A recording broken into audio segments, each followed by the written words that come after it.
Missile ആക്രമണത്തിൽ ഇസ്രയേലിനെ നടുക്കി Iran നടത്തിയ ബാലിസ്റ്റിക് മിസൈൽ ആക്രമണത്തിൽ കനത്ത നാശനഷ്ടങ്ങളാണ് ഇസ്രയേലിൽ റിപ്പോർട്ട് ചെയ്തത്. ശനിയാഴ്ച ആരംഭിച്ച സംഘർഷത്തിന് ശേഷം ഇസ്രയേൽ നേരിടുന്ന ഏറ്റവും വലിയ ആഘാതമാണിത്.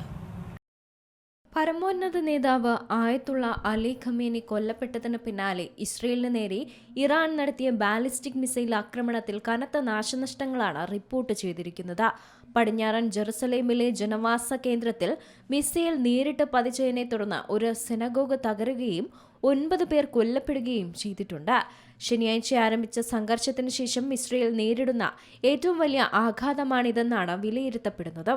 ജെറുസലേമിന് സമീപമുള്ള പാർപ്പിട സമുച്ചയത്തിന് മുകളിലായാണ് മിസൈൽ പതിച്ചത്.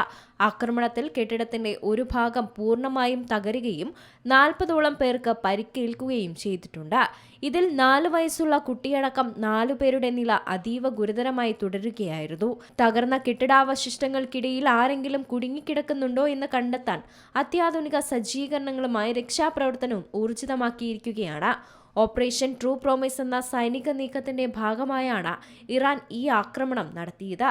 ഇറാന്റെ മിസൈലുകളെ തടയാൻ പ്രതിരോധ സംവിധാനങ്ങൾ ശ്രമിക്കുന്നുണ്ടെങ്കിലും എല്ലാത്തിനെയും പ്രതിരോധിക്കാൻ കഴിയില്ലെന്ന് ഇസ്രയേൽ സൈന്യം ജനങ്ങൾക്ക് മുന്നറിയിപ്പും നൽകിയിട്ടുണ്ട്.